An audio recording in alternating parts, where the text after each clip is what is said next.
लिए निकले। लेकिन सबसे पहले हम कौमी शाहराह का रुख करेंगे।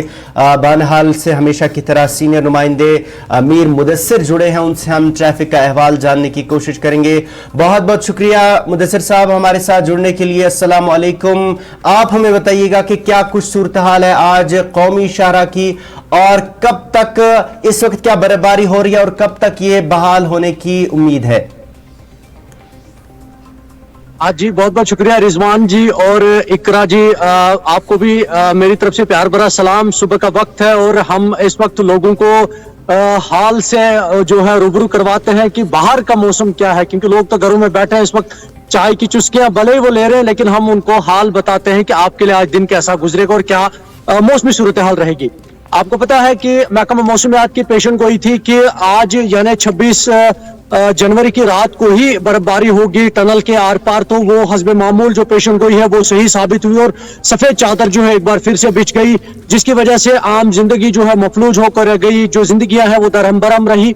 और साथ ही साथ में जहां हम एक लाइफ लाइन की बात करते हैं जो मुल्क के दूसरे हिस्सों के साथ ये सड़क जोड़ती है, जिसको हम NH-44 कौमी शाहराह के नाम से जानते हैं, तो वो भी एहतियाती तौर पर जो है बंद रखी गई है।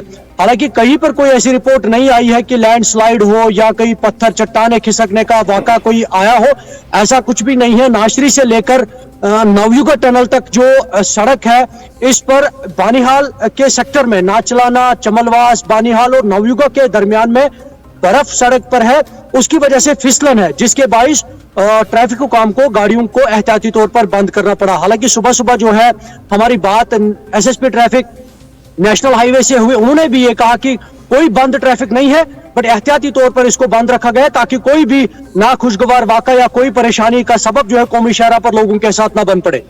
जी मुदस्सिर साहब, ऐसा लग रहा है कि शायद ये कोहरे की वजह से जो सुबह लगा हुआ होता है उसकी वजह से कि फिसलन ना हो, गाड़ियों को किसी किस्म का गाड़ियों को नुकसान ना हो, मुसाफिरों को दिक्कतों का सामना ना करना पड़े। क्या हम ऐसा कह सकते हैं कि अगर मौसम में बेहतरी आई, बाद दोपहर शाहराह खुलने की कोई उम्मीद है? जी बिल्कुल, देखिए इंतजामिया जो है ऑन टोज है, वो मुतहरिक है, खास तौर पे जम्मू श्रीनगर कौमी शाहराह को लेकर, क्योंकि आप सभी जानते हैं और जो व्यूअर हमको देख रहे हैं उन्हें भी इस बात का अंदाजा है कि ये वाहिद एक लाइफ लाइन है जो एसेंशियल कमोडिटीज है, हमें इसी रास्ते से जाती है।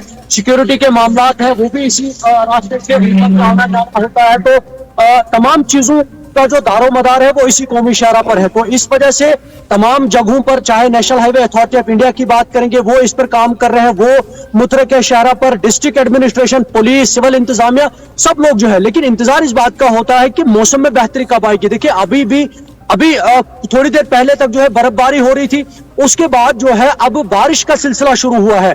जैसा कि मैं बता रहा हूं, उधमपुर सेक्टर में भी बारिशों का सिलसिला इस वक्त जारी है, क्योंकि आपको पता है अगर हम 2024 साल के सितंबर अक्टूबर की बात करेंगे तो क्या कुछ रवैया उस कौमी शाहराह का रहा लोगों के साथ में, जब करोड़ों लाखों रुपयों का नुकसान जो है वो झेलना पड़ा था। तो अब अगर बारिशें तेज होती है तो उसकी वजह से खराबी रह सकती है, लेकिन अगर मौसम में बेहतरी आती है तो इंतजामिया जो है मुतरक है और किसी भी गड़बड़ से निमटने के लिए तैयार है। ये इलाके जो है एवलांच प्रोन एरिया है, यहाँ पर स्लाइड्स होती हैं। बानीहाल के कुछ ऐसे इलाके हैं जहाँ पर रिवायती ये रहा है कि जब बर्फबारी ज्यादा होती है तो एवलांच आते हैं, तो उन सब चीजों से निमटने के लिए जो है कौमी शाहराह को लेकर खासतौर में आपको बताऊंगा, अंदरूनी जो सड़कों का हाल है वो तो बेहाल है, लोग तो वहां पर परेशान है, वो बुलंदबांग दावे जो है वो तो कहीं पर सही साबित नहीं हो रहे, लेकिन कौमी शाहराह को लेकर इंतजामिया मुतरक है। जी मुदस्सिर, आखिर में बताइएगा कि लगभग कितनी ये बड़ी गाड़ियां इस वक्त दरमांदा होंगी शाहराह पर? देखिए हमारी कंट्रोल रूम में अभी कुछ देर पहले जो है वो बात हुई है, कौमी शाहराह पर नाशरी और बानीहाल नवयुगा के दरमियान में कुछ ज्यादा गाड़ियां नहीं है, इक्का दुक्का है। सारा ट्रैफिक जो है कल शाम से ही जखेनी में बंद किया गया है और यहाँ काजीगुंड में जो है उसको बंद रखा गया है, ताकि जब कौमी शाहराह पर फिसलन दूर खत्म हो जाए, इस पर बर्फ हटाई जाए, उसके बाद गाड़ियों को आराम से हस्बे मामूल जो है दोनों अतराफ से चलने की इजाजत दी जाएगी। बहुत बहुत शुक्रिया हमें तफसीलात से आगाह करने के लिए। हमारे साथ मीर मुदस्सिर थे।